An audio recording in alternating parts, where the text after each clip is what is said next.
Diana, तुम्हारी सास तो बड़ी मस्त कैरेक्टर है। बिल्कुल सही कहा आपने आंटी। अब देखिए, गांव में घूमकर एक नया किस्सा लेकर पहुंच जाएंगे घर पे। तैयार रहिए।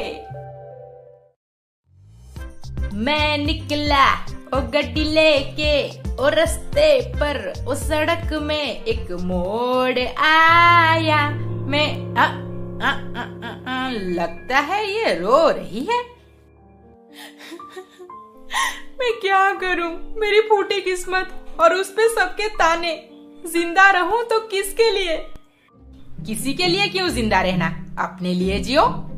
ये कहना आसान है आंटी, पर गांव में ऐसा नहीं होता। शायद आप शहर से आई हैं, पर पैदा तो गांव में हुई थी ना, और 20 साल तक वहीं पर पली बड़ी हूँ। कौन हो तुम, और यहाँ पे दोपहर में ऐसे बैठ के रो क्यों रही हो? मेरा नाम मिली है, इस गांव की बहू हूँ मैं। 5 साल हो गए हैं शादी को, पर मुझे बच्चा नहीं हो रहा और डॉक्टर भी मना कर दिए हैं। तो इसी कारण मरना है तुम्हें? क्या ये कोई छोटी वजह लग रही है आपको? देख चिली या घाघरा चोली, क्या नाम है तेरा? हाँ, मिली। ध्यान से सुन, मुसीबतों में हंसकर रहने वाला इंसान ही संघर्षों को दिल से अपनाकर सफलता की सीढ़ियां चढ़ता है। ये सारी बातें बस किताबों में अच्छी लगती है आंटी, मानने के लिए नहीं। खैर जाने दो, अब मुझे ये बताओ कि तुम्हारे साथ चल क्या रहा है? जब से शादी हुई है मेरी सास और ससुर जी। अरे ओ मिली, कहाँ मर गई? किसके साथ बात कर रही है वहाँ पे? घर का सारा काम पड़ा है और महारानी जी को देखो वहाँ पे गप्पे लड़ा रही है। एक बच्चा तो पैदा नहीं कर पाई, अब घर का काम ही ढंग से कर ले, नहीं तो तुझे धक्का मार के यहाँ से निकाल ना दी तो मेरा नाम भी शांति नहीं। शांति? इनका नाम शांति है? नाम तो शांति, पर काम बिल्कुल अशांत वाली। मैं समझ गई क्या सब चल रहा है तेरे साथ। बेटी, एक काम क्यों नहीं करती? अनाथालय से एक बच्चा लाकर उसको अपना नाम दे दे।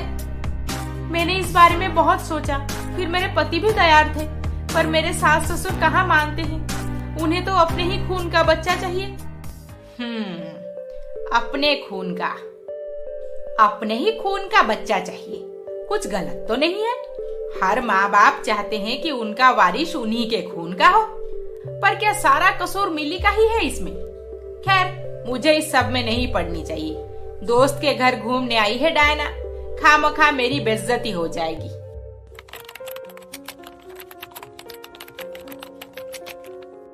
नमस्ते आंटी, गांव घूम के आ गए आप?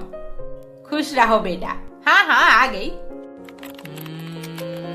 हाँ, डन। क्या डन हुआ बेटा, हमें भी बताओ। और ये छुट्टी पे आकर ऑफिस का काम कौन करता है? ऑफिस का काम नहीं कर रहा आंटी, मैं तो ये एक अनाथ आश्रम को पैसे भेज रहा था। ओह अच्छा अच्छा, बहुत अच्छा है, बहुत नेक काम कर रहे हो बेटा। महीने में 100-200 उन्हें भेज देना चाहिए। 100-200? इतने में आजकल क्या होता है आंटी? मैं तो हर महीने 20,000 भेजता हूँ। क्या 20,000 रुपए? अरे अर्जुन, तुम पागल हो क्या बेटा? लोग फॉरेन जाते हैं खूब पैसे कमाने, ताकि वापस इंडिया आकर पैसों की कमी ना रहे उन्हें, पर तुम तो पैसों को ऐसे ही उड़ा दे रहे हो। और तुम्हें पता है, इंडिया में बहुत सारे लोगों की सैलरी भी 20,000 से कम होती है। हाँ आंटी, सब पता है मुझे, पर अनाथ आश्रम के बच्चे भी तो हम सबकी जिम्मेदारी हैं। सब अपना अपना सोचेंगे तो उन्हें कौन देखेगा? जो भी हो, पर इतने सारे पैसे उनके पीछे नहीं गवाना चाहिए।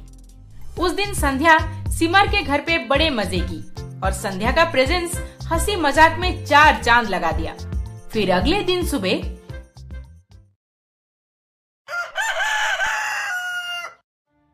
अनाथ आश्रम में पैसे दान दे देकर पति पत्नी कंगाल। अरे अरे अरे, ये कैसा न्यूज है? देश में अनाथ आश्रम के नाम पे बिजनेस चला रहे हैं सब, उन्हें तो एक फूटी कौड़ी भी नहीं देनी चाहिए। संध्या आंटी, मैंने तो आज का न्यूज़पेपर कब का पढ़ लिया, पर मुझे ये न्यूज कहीं भी नहीं दिखी। पर मुझे तो साफ साफ दिख रहा है बेटा कि तुम्हारे साथ क्या क्या होने वाला है आगे। ओके आंटी, आप फ्री हैं ना आज? हाँ हाँ, ऑफिस तो जाना नहीं मुझे, फ्री ही हूँ मानो। तो फिर चलिए, एक अच्छे जगह पे घूमने चलते हैं। घूमने? ठीक है चलो, मैं अभी सिमर के माँ को बुला लाती हूँ, उन्हें भी ले चलते हैं। फिर अर्जुन, सिमर के माँ और संध्या कहीं घूमने निकल पड़े। काफी देर बाद उनकी गाड़ी एक बिल्डिंग के पास खड़ी हुई। बेटा अर्जुन, तुम तो हमें कहीं घुमाने लेके जाने वाले थे, फिर ये स्कूल में क्यों लाए हो? माँ, ये स्कूल नहीं है, एक अनाथालय है। हैं? इतना बड़ा? हाँ आंटी, अंदर चलिए, आपको और भी बहुत कुछ पता चलेगा। संध्या और सिमर की माँ जैसे जैसे अंदर चलते गए, उनके आंखों में आंसू भर आई, क्योंकि एक औरत ही बच्चों के दुख को अच्छे से महसूस कर सकती है। अरे बेटा, ये बच्चे तो बहुत बुरे हालात में हैं और इनके फटे हुए कपड़े, गंदे बाल, और इन्हें देख के लगता है जैसे खाना भी सफिशिएंट नहीं मिल रहा।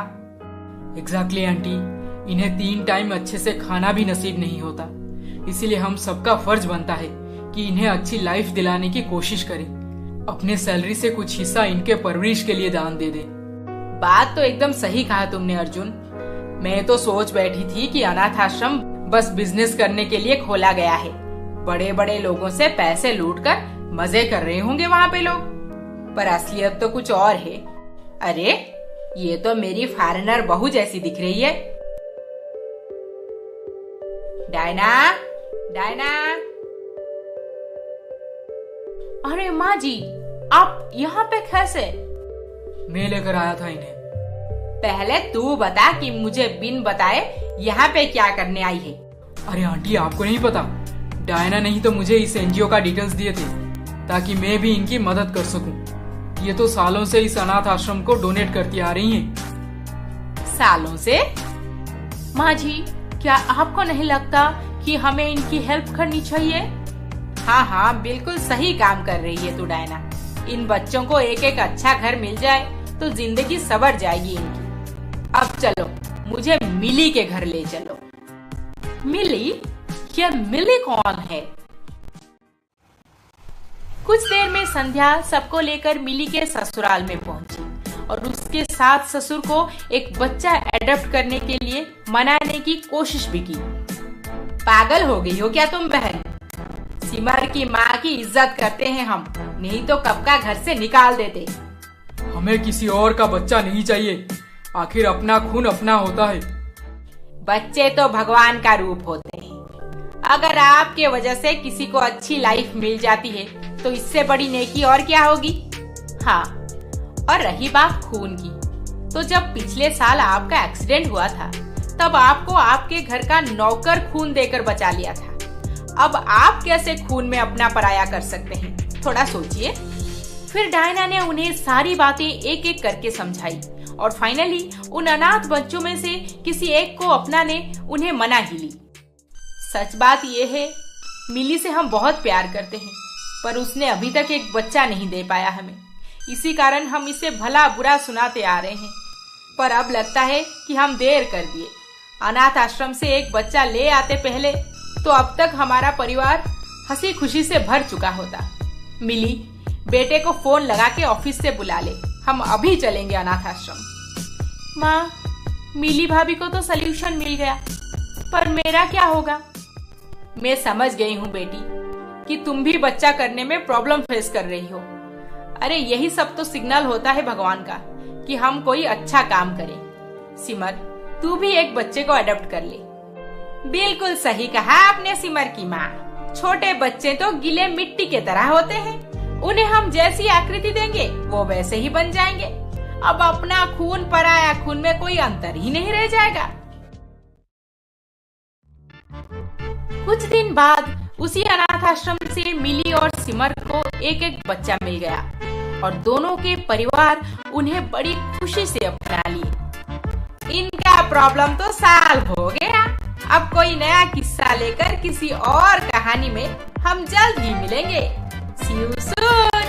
बाबा करके जरूर बताएं और अभी तक आपने हमारे चैनल को सब्सक्राइब नहीं किया है तो जल्दी से सब्सक्राइब करके बेल आइकन दबा दीजिए। अरे अरे अरे अरे, इस वीडियो को लाइक, शेयर, कमेंट करना ना भूलें। जल्द ही मिलेंगे और एक मजेदार रोमांचक कहानी के साथ। नमस्ते।